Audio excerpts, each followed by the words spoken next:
Okay, let's get it. Is Roach racist?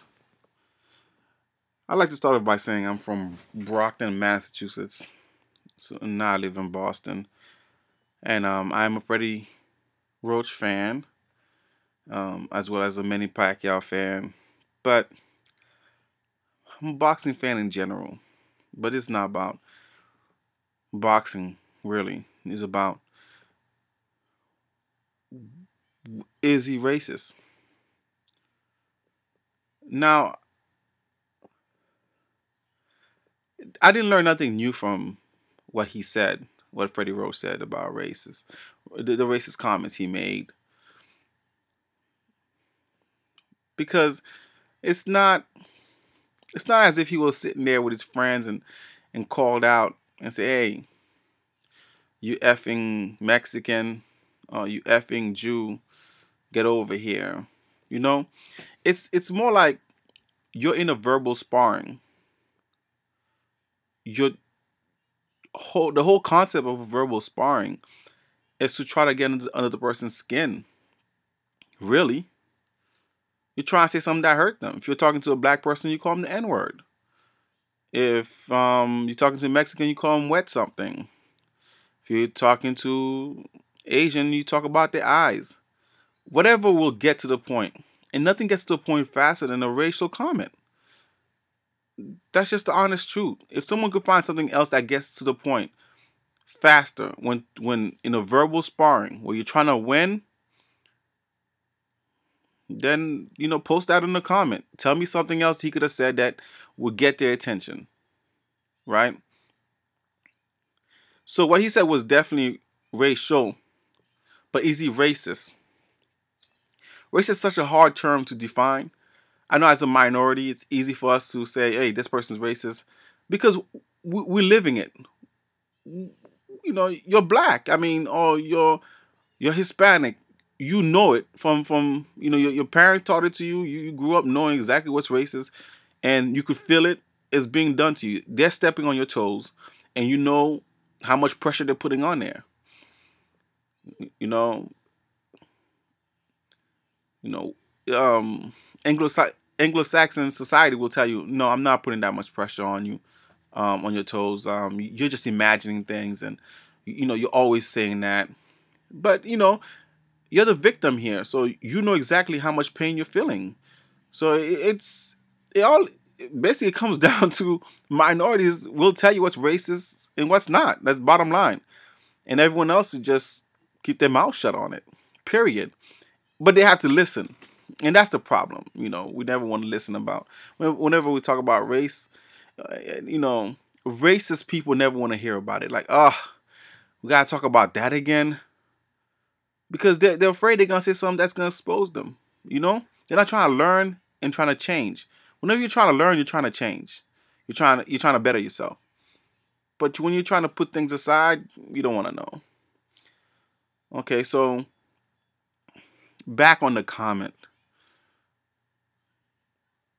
Now, a lot of people are saying on YouTube, well, Freddie Roach worked with black fighters. Eddie Futch is his hero, the person that gave him a chance. So that excludes him from being racist. I have something to say about that. And white people have always worked with minorities from the beginning of time. Since slavery days, they work with black people. You see what I'm talking about? It's not working with somebody doesn't make you, more or less like them. You work with them. You're trying to profit. You're trying to get a profit off of them, and they're profiting off of you. Plus, the work environment is totally different from a social environment. You know, you're in a work environment. I'm pretty sure a lot of slaves back then were cool with their masters. And some days they come to work, they're forgetting they're slaves. I mean, I'm sure they're reminded in the back of their mind, but everything's so cool. Everyone just, he had something to say. He expressed it in his mind, and everything went through fine. And it was nothing like that. In a sense where, um, White people called it back there. They really liked the slave. They called them servants. Matter of fact, sometimes when they're about to pass away, they allow the slave to have their last name in order for them to get to own land. So the relationship was fine as long you knew your place. You know what I'm talking about?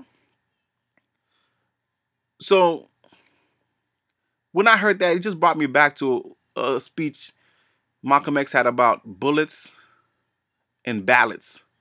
In the speech, he speaks about legislations and civil rights, amendments to the Constitution, all these things to protect um, minorities. But he specifically said blacks. He said when Irish comes to this country, if they stay long enough, they're automatic Americans. There's no laws set aside for Irish. There's no laws set aside for Russians. There's no laws set aside for any European blonde hair, blue eyes. Because there's no need for those laws. But there's laws set aside, amendments made to the Constitution for black people or minorities of any of color. Simply because if they remove those laws, you see more people talking like Freddie Roach.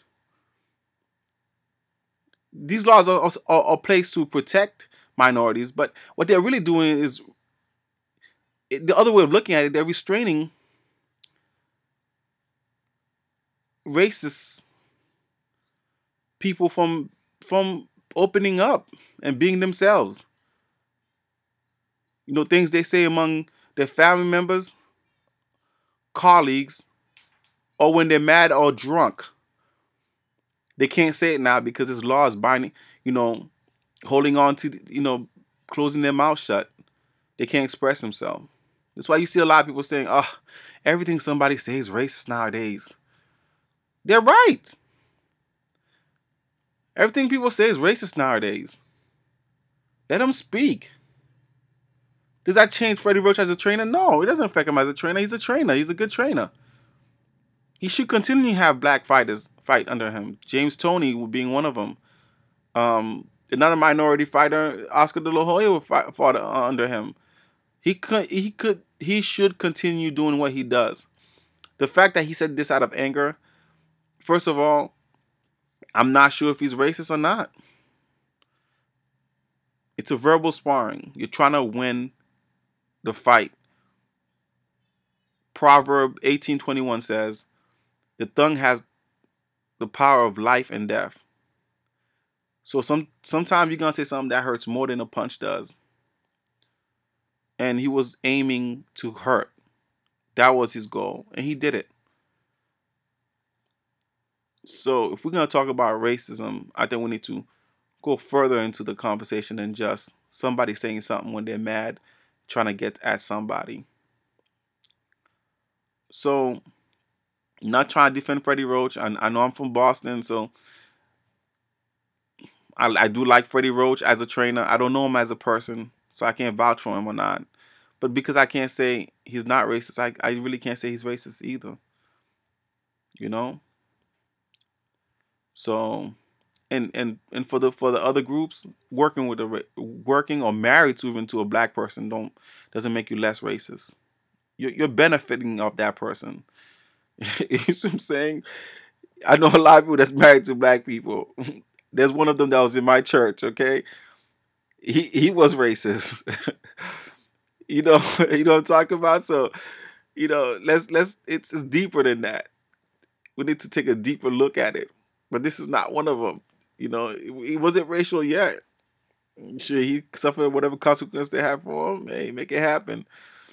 But until next time, leave your comments. Let me know what you think. Tell me where I go wrong, because I'm just thinking off the fly, and that's what I came up with.